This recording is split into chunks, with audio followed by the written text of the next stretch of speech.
ধন্যবাদ আপনাকে। পুলিশের যেই বর্বরোচিত ন্যাক্কারজনক হামলা গতকালকে হয়েছে, আমরা মনে করছি এই হামলার পিছনে অনেকগুলো কারণ আছে। প্রথম যে কারণটা আমরা দেখতে পারবেন, জুলাই গণ অভ্যুত্থানের পরে বাংলাদেশ চট্টগ্রামের প্রত্যেকটা পুলিশের মধ্যে একটা পরিবর্তন ছিল, কিন্তু আপনি দেখেন গতকালকে যে এলাকায় ঘটনাটা ঘটেছে সেই এলাকার এডিশনাল এসপি আরিফুল ইসলাম সাহেব, উনি কিন্তু সেই ফেসিবাদের আমল থেকেই কিন্তু ওইখানে কাজ করে আছে, ওনাকে কিন্তু প্রত্যাহার করা হয় নাই, যার ফলে ওনার ভিতরে একটা ব্যাপক লেভেলের দাম্ভিকতা আছে।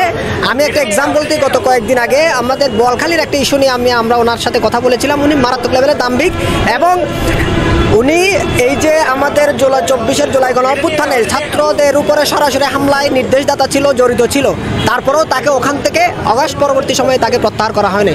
চট্টগ্রামের এই একমাত্র এডিশনাল এসপি তাকে প্রত্যাহার করা হয়নি, এক। এবং কালকে সরাসরি তার নেতৃত্বে এবং তার নির্দেশে এই হামলাটা হয়েছে। 2 নম্বর যে বিষয়টা, এখানে যে ওসি, পটিয়া থানার ওসি, সে জুলাই গণ অভ্যুত্থানের সময় জায়েদনুর জুলাই গণ অভ্যুত্থানের চট্টগ্রামের ডিবির ওসি হিসাবে ছিল, তদন্ত হিসাবে ছিল।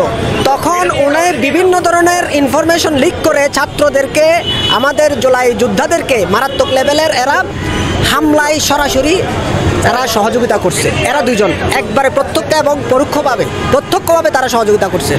সুতরাং এটা অনস্বীকার্য, এবং এটা বলার কোনো অপেক্ষাই রাখে না, তাদের কোনো বিশাল বড় একটা এজেন্ডা কাজ করতেছে।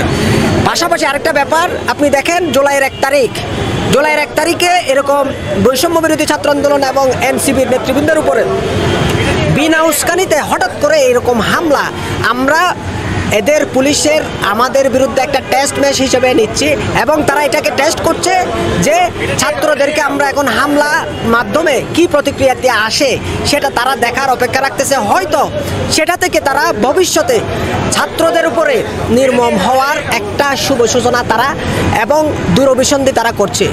আপনি যদি খেয়াল করে থাকেন, গতকালকে হচ্ছে ছাত্র আওয়ামী লীগের একজনকে হচ্ছে গ্রেপ্তার করা ইস্যু নিয়ে পুলিশের সাথে ছাত্র জনতার, আমি এখানে ছাত্র জনতা বলবো, জুলাই আন্দোলনে যারা সম্মুখ সারির যোদ্ধা ছিল, এখানে ছাত্রদল ছিল, অন্যান্য সংগঠনগুলোও ছিল, সবার উপরই হচ্ছে পুলিশ একদম প্রিপারেশন নিয়ে, অর্থাৎ একটা থানায় এতগুলো পুলিশ থাকে না, সে ফোর্স কল করে এনে তারপরে হচ্ছে তাদের উপর হামলা করছে। এবং হামলার যদি চিত্রগুলো দেখেন, চট্টগ্রাম মেডিকেলে এখনও কিছু আহত আছে।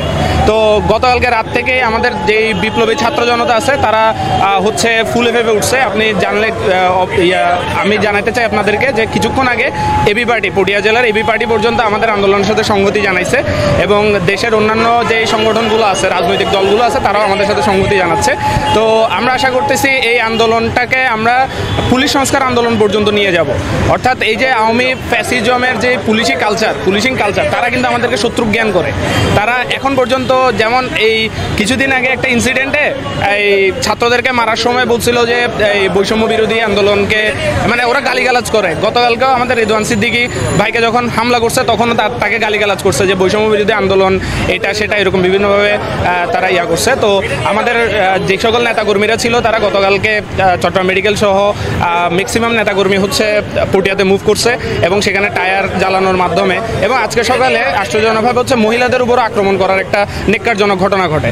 তো ওরা জাস্ট হচ্ছে, আমার মনে হচ্ছে যে পুলিশ এই ঘটনাগুলোকে আরও চাঙ্গা করতেছে। ওদের মধ্যে যে আওয়ামী চেতনা ভর করে, সেই আওয়ামী চেতনাকে তারা আবার জাগ্রত করতেছে এই জুলাইয়ে আমাদের এগেনস্টে কাজ করানোর মধ্য দিয়ে।